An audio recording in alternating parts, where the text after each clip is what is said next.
Let's go to Baltimore and let's talk about the dominating performance from the Baltimore Ravens.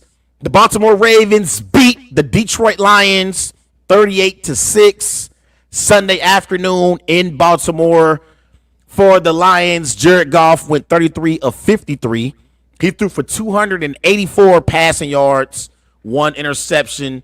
For the Ravens, Lamar Jackson had his best performance of the season, 21 of 27, 393 total yards, 4 touchdowns.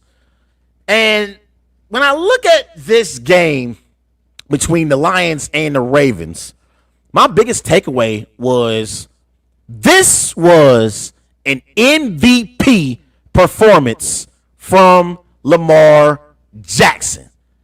Lamar Jackson in this matchup going 21 of 27, completing 78% of his passes, almost 400 total yards of offense, and throwing 3 touchdown passes.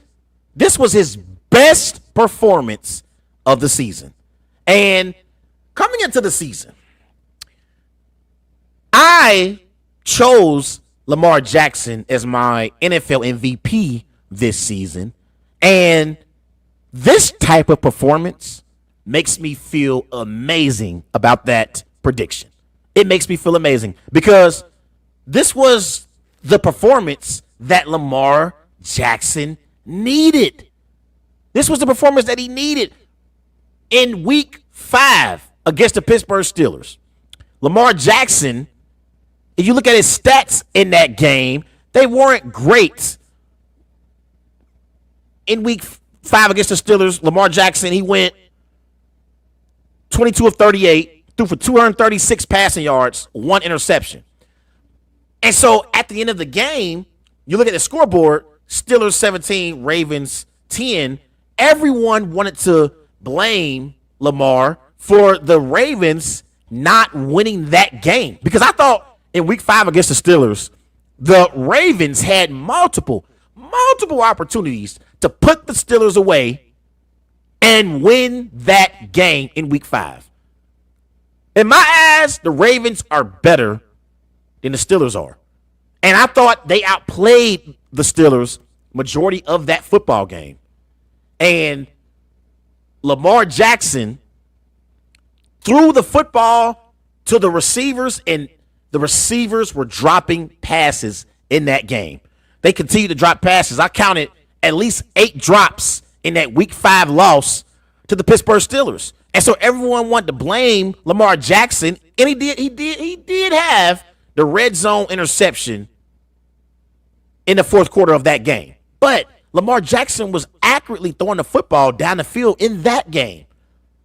But this type of performance against the Detroit Lions is what Lamar Jackson needed. Because Lamar Jackson, in this matchup, he didn't win this game with his legs. He won this game with his arm.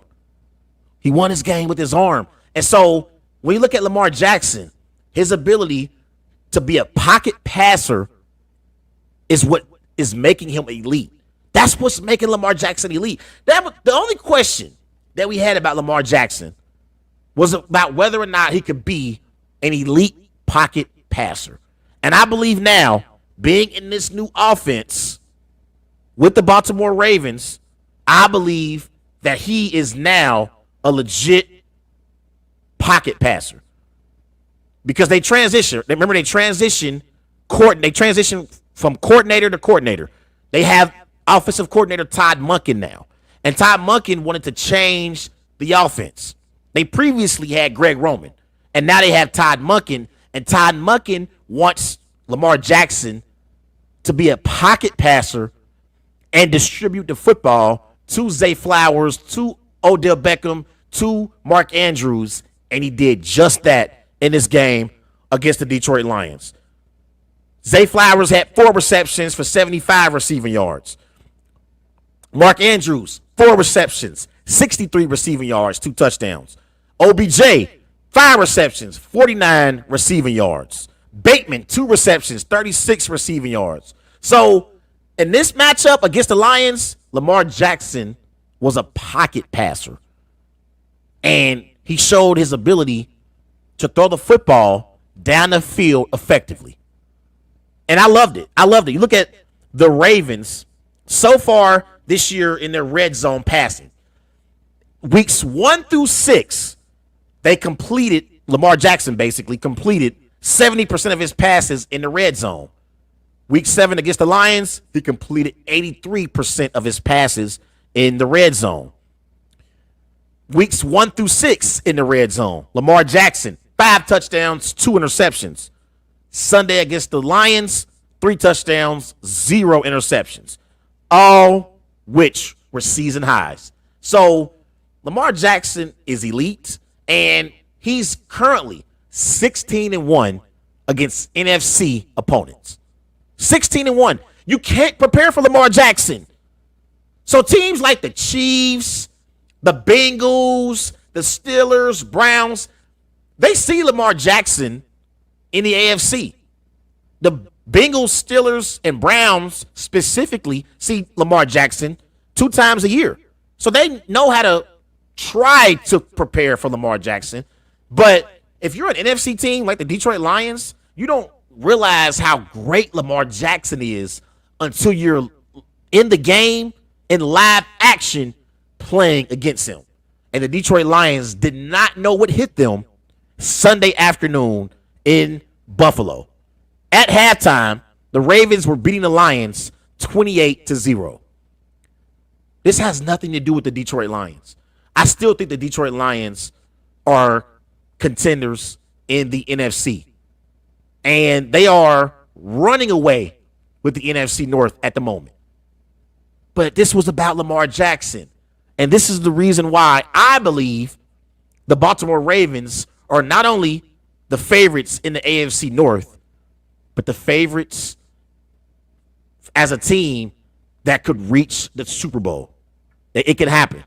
They are. I think the Ravens are the biggest threats right now to the Chiefs in the AFC.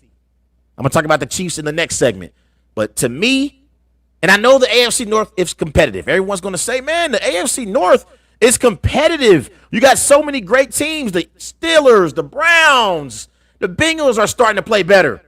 The Baltimore Ravens are the best team in the AFC North.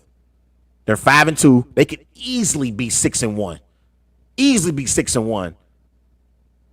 And so for me, Lamar Jackson will win NFL MVP, and the Ravens are going to prove that they are the biggest threats to the Chiefs in the AFC as the season goes along.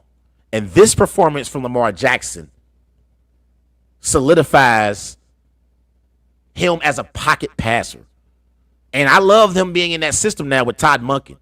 Greg Roman had Lamar Jackson running the football as a running quarterback. Todd Monken has Lamar Jackson throwing the football as a passing quarterback.